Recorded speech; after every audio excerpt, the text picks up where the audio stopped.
Well, we'll be continuing in our series on Joseph. Am I coming through okay? Awesome. And so feel free to open your Bibles up to Genesis 42 as we just continue through this extraordinary life, what it looks like for one of God's people to be encountering all the different challenges and realities of life. And so at long last, Joseph is now coming to a place of vindication, or at least that's starting for him in his life. And he's had to wait a long time for it, because when he entered into Egypt after he was sold into slavery, and they made that long journey down to Egypt, he was 17 at the time. Now 22 years have passed to when we come to our passage for today in Genesis 42. And the idea of our sins being discovered or uncovered, it's the idea that we see that all over the Bible. Many different people where their hidden things were brought out into the light. That God actually caused that to come about. And we're going to look at an example of one of those today with Joseph's brothers. Because it seemed that for 22 years, these brothers had got away with that really cowardly act of selling their own brother off to slave traders. And they thought they would just live happily ever after that. And for 22 years it went unnoticed and unconfessed and unpunished. But what we'll look at today in our message is finally it is brought into the open. And yes, it was painful, but through this there was actually, it was opening up an opportunity for blessing, for healing and for wholeness. So that's what we're going to be looking at today. And so in Genesis, actually we'll just finish off at the end of Genesis 41, because this is sort of like an end note to a message from last week, and that is that Joseph finds rest. After all that he's been through, he finally comes to a place of rest in his life. He'd interpreted Pharaoh's dream that there was going to be 7 years of plenty, of superabundance, and then there was going to be 7 years of famine. But Joseph was just embarking on that 7 years of plenty, and those years were good years for Joseph. We read here in Genesis 41, verse 50. It says here, before the years of famine came, so during those 7 years of abundance, 2 sons were born to Joseph by Asenath, daughter of Potiphera, priest of On. Joseph named his firstborn Manasseh and said, "It's because God has made me forget all my trouble and all my father's household." The second son he named Ephraim and said, "It is because God has made me fruitful in the land of my suffering." I think this is a really important thing here, and those 2 names, Manasseh and Ephraim, became 2 of the tribes of Israel, the 2 half-tribes as they're known. This is interesting though, even just talking about Asenath, his wife, that Joseph's whole life he only ever had one wife. He was committed just to the one person, unlike his own father and all of his brothers as well who took multiple wives. He was committed to the one wife. And he names his 2 children Hebrew names, not Egyptian names. He's showing that he wasn't prepared to be fully assimilated into the culture. He's happy to keep some distinctiveness there. And so these 2 names have a Hebrew names. And Manasseh, God has made me forget all my trouble and all my father's household. Of course, Joseph still remembered it all. In our brains, there's places where everything that we've experienced is permanently kind of etched in there. But it's like the sting of it, the anguish of the rejection and betrayal from his family. The heat of it was gone out of it for him now. That God had enabled that to happen, that he might forget all of his trouble in his father's household. Then Ephraim came along.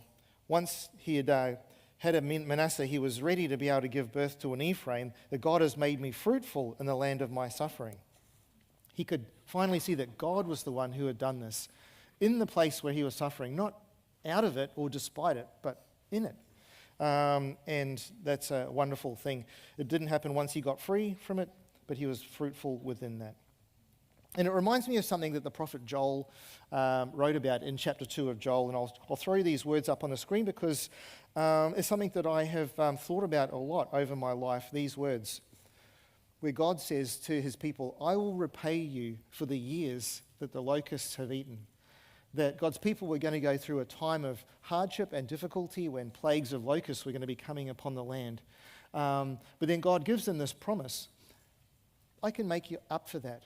You feel like you've lost all of that income and wealth and it's too far gone and things will never be the same again. I can repay that for you in your life. All the years that the locusts have eaten. God can do that. There is an appointed end to the time of suffering, and he can bring us into a new season of healing and wholeness, which is what he did for his people. This is what we see in Joseph's life. Genesis 41 goes on to say this. In verse 53, it says, "The 7 years of abundance in Egypt came to an end, and the 7 years of famine began, just as Joseph had said. There was a famine in all the other lands, but in the whole land of Egypt there was food. And all the countries came to Egypt to buy grain from Joseph because the famine was severe in all the world." And so, thankfully, Joseph had been keeping that 20% of all of the abundance, and so now the people were able to draw on it. All the other nations, they just assumed that the abundance that they'd been experiencing for 7 years was just going to continue. They hadn't provided for it. And even though there was an abundance, because they didn't provide, it just was wasted, and then they were in huge need. And this is exactly what God had told Joseph through the dream. Genesis 42 starts like this. And so this is Joseph's family now re-entering the scene again.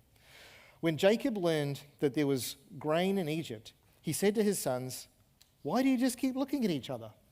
I think every parent has probably said that little speech to their kids at some point. "Why do you just keep looking at each other?"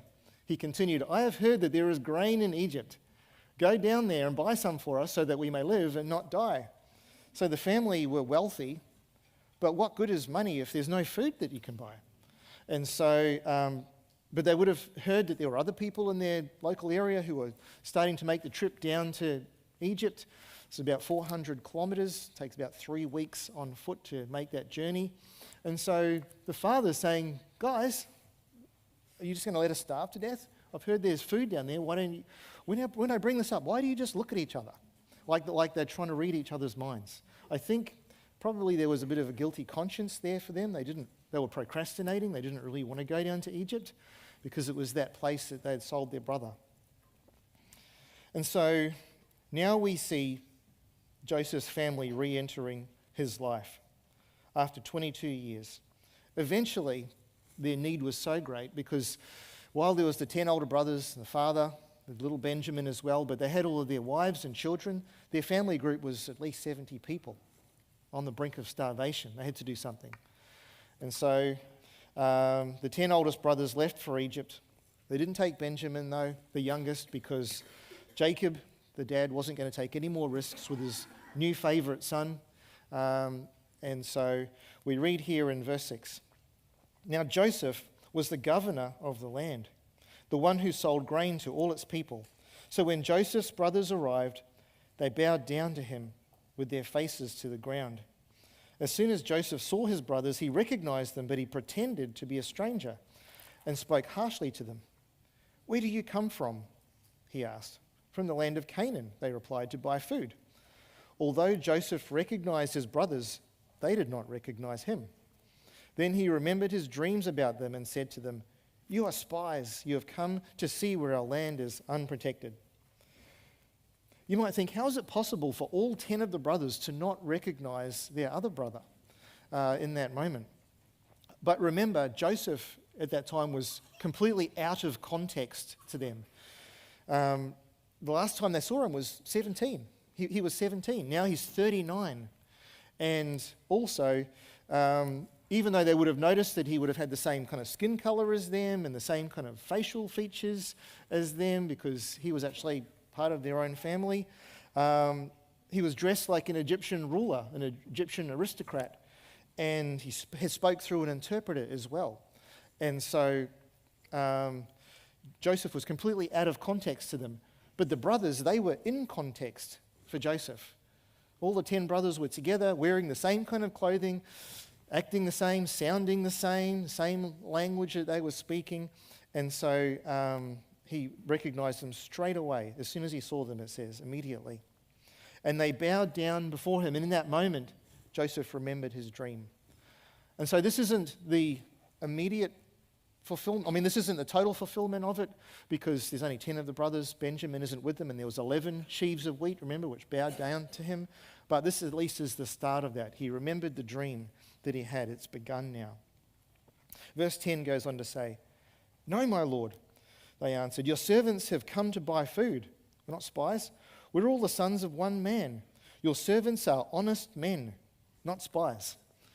I think Moses, who was the writer of Genesis, probably meant for the reader to have a chuckle at that sentence. We're honest men, but they've proved over and again that they're not. "No," he said to them, "you have come to see where our land is unprotected." Here's the thing I want you to get. Now, Joseph was now in the position of having all the power that he would ever have wanted over the people who had taken everything from him. They were helpless now. So what does a person do when they finally have the power to hurt the people who hurt them? I can't tell you why Joseph didn't immediately reveal himself. He recognized the brothers. He spoke their language. He could have just revealed all of that to them straight away. I don't know why he didn't do that straight away. Because he must have suspected that the famine was going to be so severe that eventually the family was going to end up at Egypt asking for food with all of the other travelers from other lands all around. He must have suspected that he would have a meeting again with them at some point, and then one day they arrive. But his first response to accuse them of being spies over and over, to me it doesn't come across as a carefully premeditated plan, what he was going to do when he saw his brothers. He probably suspected they might come, but it sort of reads like he was taken by surprise in this. He was a bit flat-footed. He didn't quite know what to do here. And so he continues to repeat this accusation, actually knowing that they're not spies because he knows that they're all 10 brothers in one household. He accuses them of lying, but ironically Joseph is lying because he knows that they're actually not spies. But as he keeps repeating his accusation over and over, it has the psychological effect of unsettling them and causing them to offer up more information to try and give a reason for their purpose of being there. Verse 13 says, "But they replied, 'Your servants were 12 brothers, the sons of one man who lives in the land of Canaan. The youngest is now with our father, and one is no more.'" Who was that? That was Joseph. Joseph said to them, "It's just as I told you. You are spies, and this is how you'll be tested. As surely as Pharaoh lives, you will not leave this place unless your youngest brother comes here. Send one of your number to get your brother. The rest of you, the other 9, will be kept in prison so your words may be tested to see if you are telling the truth. If you are not, then as surely as Pharaoh lives, you are spies." And he put them all in custody for 3 days. Now, Joseph chooses not to reveal himself. Instead, he begins testing them. So here's the plan. Okay, 9 of you, you're all going to have to stay here in prison. 1 of you gets to go back home, and you get Benjamin and bring him back. But there's a question that hangs over this whole chapter. Have the brothers actually changed? Are they still the brutal, violent, murderous men that he knew them to be? Or was it possible that they had changed? And so he gives them this test. Okay, I'm going to hold on to 9 of you, and 1 of you can go back. Now, it would have been terrifying for the brothers then. It says there that he put them all in custody for 3 days. Being free men their whole lives, and now they were actually imprisoned in a foreign prison, not even knowing if they were ever going to get out. That would have been terrifying. And what about their families who were counting on them to bring the food back, that they were literally starving, all these people? And so, at the very least, this experience would have been very traumatizing for them. And it showed that Joseph was not someone to be messed around with. He was serious. He possessed true power. And so this brings us to hidden things revealed. Now, I said that this initial encounter probably caught Joseph off guard. And over the 3 days that he's put them in custody, he's had some time to rethink his plan. And he's thinking, well, if I keep 9 of them and I send 1 back, they've come for grain for their families, but I'm going to send 1 person back, taking all of that grain with them. That person's not even going to reach home. They're going to get robbed or something like that. And so he changes the plan. Okay, How about we do this instead? In verse 18 he says, "On the third day Joseph said to them, 'Do this and you will live, for I fear God. If you are honest men, let one of your brothers stay here in prison, while the rest of you go and take grain back for your starving households. But you must bring your youngest brother to me, so that your words may be verified and that you may not die.' This they proceeded to do." So instead of all 9 staying, okay, bad plan, I'll just keep 1. 9 of you can go back, take the food back there, but bring your brother Benjamin back to me to prove the truth of your words. Then we come to verse 21, what I think is the key verse in this whole passage today. They said to one another, "Surely we are being punished because of our brother. We saw how distressed he was when he pleaded with us for his life, but we would not listen. That's why this distress has come upon us." I think this is the key passage in our verse today, because these 3 days in prison seems to have cleared their heads a little bit, because now all of their actions against Joseph are coming flooding back. To them it was obvious. God is the one who's paying us back for what we did. We gave up 1 brother. Now God's taking 1 brother away from us. And it's so fascinating, the vantage point that we have here, because Joseph is listening to them saying all these things, and he understands every word of this. It's like a confession. He'd spent 22 years wondering if his brothers would even remember him. Did they ever think about what they'd done? Did it bother them? Did they feel guilty about it, perhaps? Did they ever wonder where he ended up? And now he discovers they hadn't forgotten it at all. Their words, "We saw how distressed he was when he pleaded with us for his life, but we would not listen. That's why this distress has come upon us." All that past and the guilt that they thought they'd buried was still all there, just inside them, and now it was coming out into the open. This was the day they dreaded, that their sin against their brother might ever come to light. They'd been able to hide it all these years, but now it was coming out into the open. Continues on, verse 22, Reuben, the oldest of the 10 brothers, replied, "Didn't I tell you not to sin against the boy? But you wouldn't listen. I told you so. Now we must give an accounting for his blood." They did not realize that Joseph could understand them, since he was using an interpreter. He turned away from them and began to weep. This is all new information to Joseph. Hearing Reuben talking about what they were discussing in their plans, how they were going to deal with him or get rid of him. And Reuben saying, "See, I told you not to do this. I told you so. You didn't listen to me." And it kind of breaks through Joseph's pretending, just the emotion of that moment. He wasn't expecting this kind of outburst of truth and all that, revealing all that had happened there. He found he couldn't keep pretending any longer and turns away and weeps. Joseph isn't made of stone. They're talking about him, all that happened to him, and all of his wondering about whether they ever thought of him or what their attitude was. Now it's all coming out into the open. Eventually, it says, "But then turned back and spoke to them again. He had Simeon taken from them and bound before their eyes." Why Simeon? So Simeon was the second of the oldest. Reuben was the first, Simeon was the second. Remember, Simeon and Levi were the 2 brothers who went in and killed all the people in the town of Shechem. A very violent man. And now Reuben has just given his little speech. "I didn't have anything to do with this. Remember, this was your guys' fault." So Joseph knows that Reuben, the oldest, wasn't the instigator. Maybe Simeon, the second oldest, that violent one, maybe he was the one who was the instigator. Let's take him. Maybe some time in the big house will help him. That'll actually be good for him, to actually have time to cool his heels in there. So they take Simeon instead. Verse 25 goes on and says, "Joseph gave orders to fill their bags with grain, to put each man's silver back in his sack, and to give them provisions for their journey. At the place where they stopped for the night, one of them opened his sack to get feed for his donkey, and he saw the silver in the mouth of his sack. 'My silver has been returned,' he said to his brothers. 'Here it is in my sack.' Their hearts sank, and they turned to each other trembling and said, 'What is this that God has done to us?' And then it goes on to say that each of them, when they got home, opened up their sacks, and all the money that they had used to buy the grain was all returned to them in each of their sacks. And I assume that Joseph did that, returned the money so that he could be a blessing to his family. That the money they had, they still had it in their possession, but it had the unfortunate consequence of actually really stressing them out, Now they were all super anxious about this, and they thought we can never go back now because now there's a premise that we've stolen this and we could be in prison forever. And so now they don't know what to do. And so they get home, tell their dad all about this, Jacob, and they procrastinate on returning back to Egypt. So poor Simeon has to just sit there in jail while they keep procrastinating, not wanting to go back.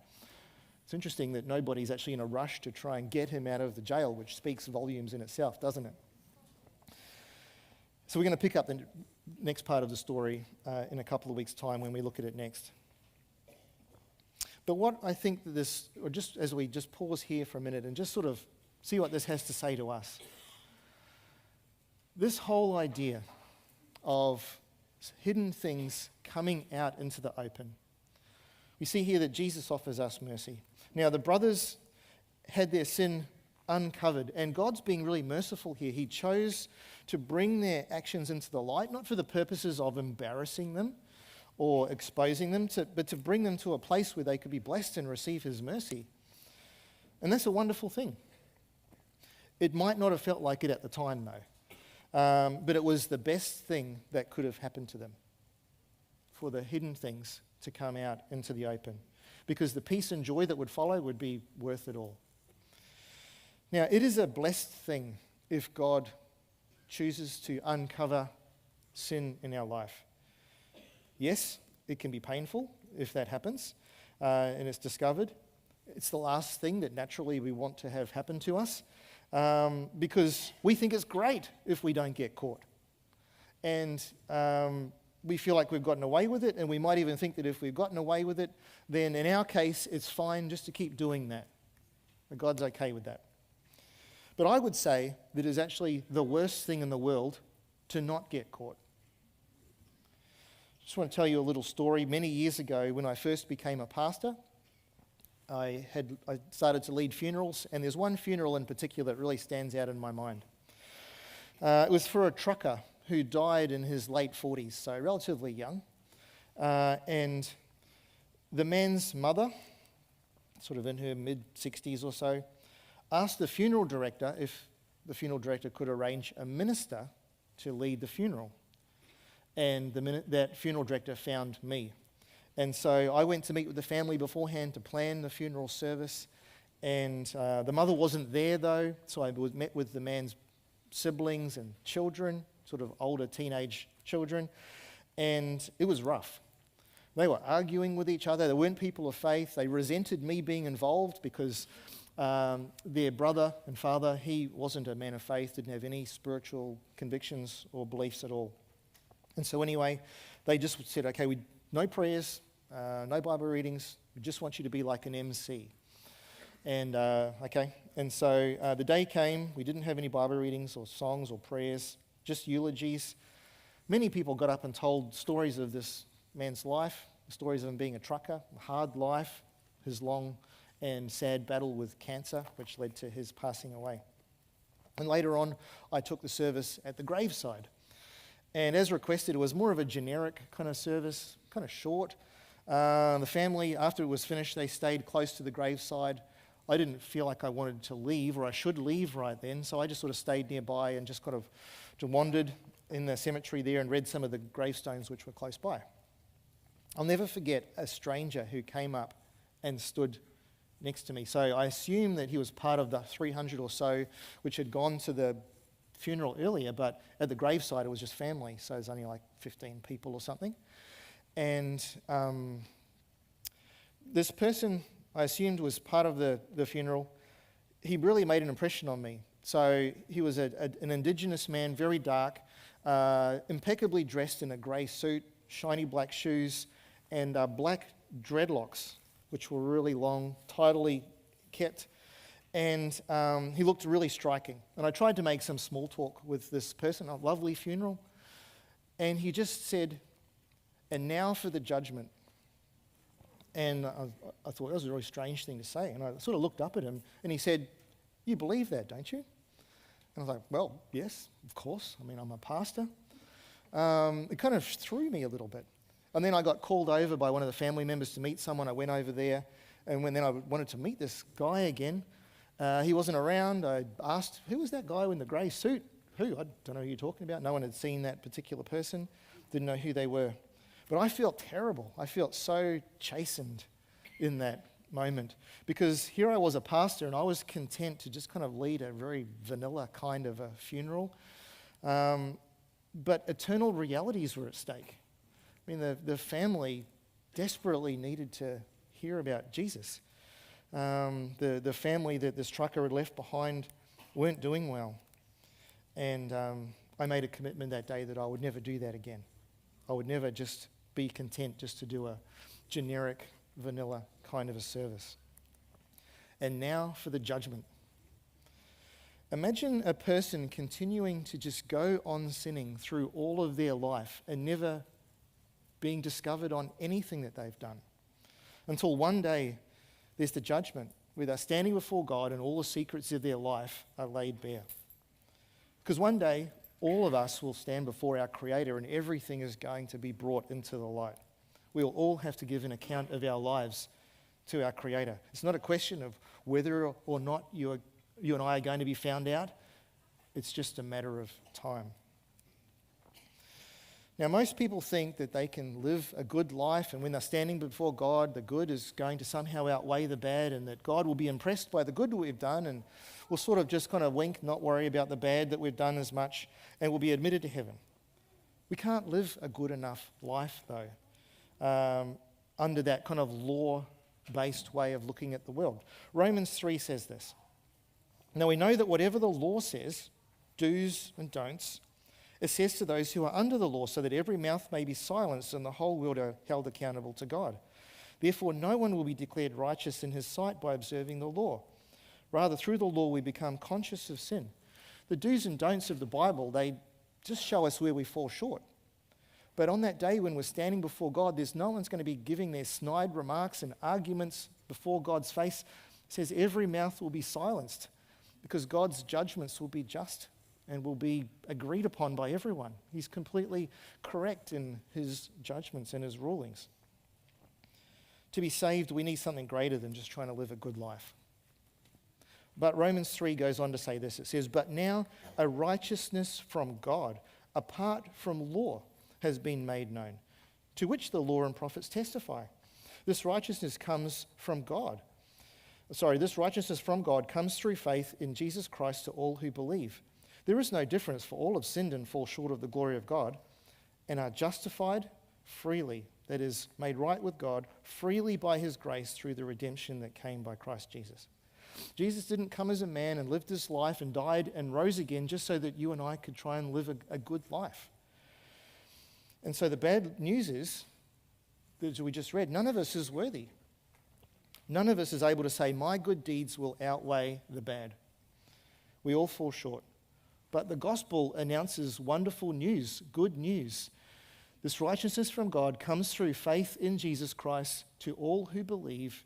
We're justified freely by his grace, aside from the do's and don'ts of this life.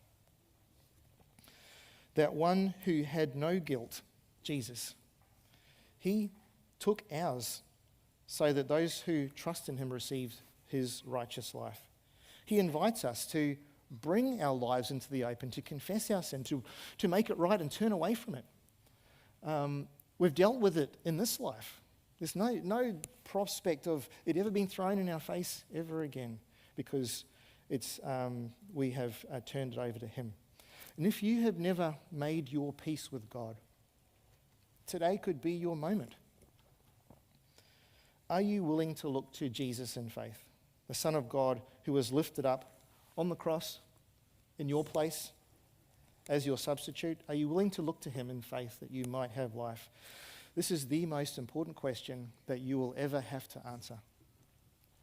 I'd like to just give us a few moments now just to be alone with the Lord in our thoughts.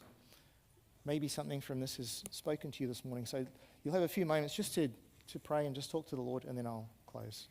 Let's have some prayer together.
Father, thank you for your great love for us. Lord, that you know how we're made. You know that, as we're described, we're just but dust. We're here for a few years, a short time, just like the grass that springs up, the flowers, and then it perishes and it's gone. Lord, we have these few short years just to make our peace with you. Lord, thank you that you continue to always intervene in our life, showing us your goodness, pointing us to you. Father, thank you that we can be here today, just hearing once again about your working in the lives of people. Lord, help us just to be sensitive just to your voice speaking to us today. In Jesus' name, amen. I'll hand over to the music team in just a few moments, but you heard me say just a few moments ago, before we stopped for silent prayer, I asked, are you willing to look to Jesus in faith today? Are you willing to look to him, the Son of God, who was lifted up in your place as your substitute, that through faith in him you might have life, and that is the most important question you'll ever have to answer. I said that before. Now, you can do that sitting in your chair here or in your car later on or when you get home, but maybe this morning you might feel God drawing you today. You've never made your peace with God, perhaps. And if that's you, I just want to invite you during this last song, Calvary Covers It All, just come to the front. We're going to have some people here which would love just to pray with you. It might be a moment where you just want to have someone pray with you, or you just need to have some time alone with Jesus, or maybe you want to talk with someone and receive a free Bible. This is an opportunity for you during this last song just to come forward, and we'd love to just engage with you in that way. But this is your moment. There are eternal realities at stake. So we just make that invitation to you. Could I have just members of the governance team and ministry team come to the front as well during this song? Thanks.